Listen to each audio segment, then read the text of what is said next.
करेंगे सुपरफास्ट अंदाज में। पीओके में पाक सरकार के खिलाफ विरोध प्रदर्शनों का दौर जारी है। मंगलवार को भी आजादी की मांग को लेकर बड़ी संख्या में लोग सड़कों पर उतरे और पाक सरकार के खिलाफ नारेबाजी की। कल देश के अलग अलग हिस्सों से गिरफ्तार किए गए 6 में से 4 आतंकियों को 14 दिन की रिमांड पर भेज दिया गया। 2 आतंकियों को आज दोपहर बाद कोर्ट के सामने पेश किया जाएगा। स्पेशल सेल ने 6 में से 4 आतंकियों को रात में ही कोर्ट में पेश किया था। आतंकियों से बरामद सामान और अन्य साथियों को लेकर पूछताछ का हवाला दिया गया, जिसके बाद कोर्ट ने 14 दिन की पुलिस रिमांड पर भेज दिया। लोकसभा अध्यक्ष ओम बिरला ने एआईपीओसी के शताब्दी वर्ष और अंतर्राष्ट्रीय लोक दिवस के मौके पर 81वें अखिल भारतीय पीठासीन अधिकारियों के सम्मेलन को संबोधित किया।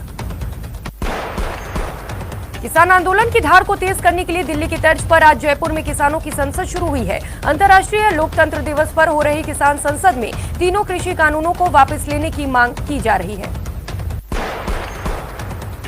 पीएम मोदी की अध्यक्षता में आज कैबिनेट की बैठक होगी। इसमें टेलीकॉम सेक्टर के लिए राहत पैकेज पर विचार हो सकता है।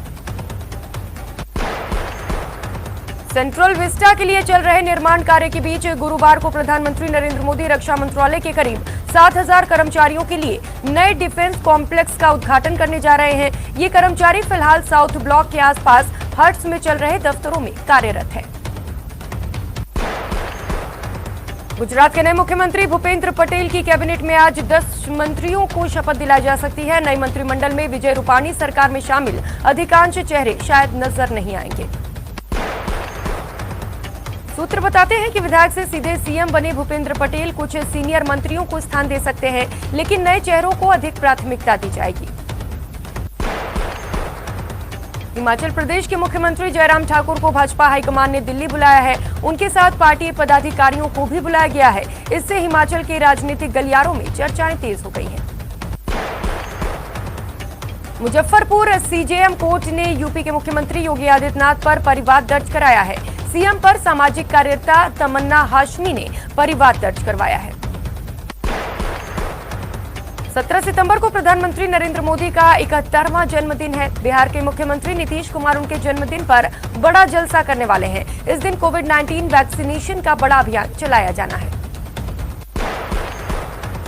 केंद्रीय परिवहन मंत्री नितिन गडकरी गुरुवार को दौसा के धनवाड़ गांव आएंगे, जहां वो 1350 किलोमीटर लंबे ग्रीनफील्ड एक्सप्रेसवे के निर्माण कार्यों का जायजा लेंगे। इस ग्रीनफील्ड एक्सप्रेसवे में फिलहाल 8 लेन का निर्माण कार्य कराया जा रहा है। खास बात यह है कि अभी इस एक्सप्रेसवे के दोनों ओर 2-2 लेन यानी कुल 4 लेन बनाई जाएंगी। एक्सप्रेसवे के बनने से दिल्ली और मुंबई के बीच 150 किलोमीटर की दूरी घट जाएगी और सिर्फ 13 घंटे में दिल्ली से मुंबई का सफर तय होगा। इसी निर्माण कार्य का जायजा लेने के लिए केंद्रीय सड़क एवं परिवहन मंत्री नितिन गडकरी गुरुवार को गांव से आ रहे हैं। दौसा के धनावड़ गांव में केंद्रीय मंत्री के दौरे की तैयारियों का जायजा लिया गया। अलवर से सांसद और बीजेपी नेता बाबा बालकनाथ ने अलवर सहित पूरे प्रदेश में बढ़ते अपराध को लेकर निशाना साधा। उन्होंने गहलोत सरकार पर पूरी तरह फेल होने का आरोप लगाया।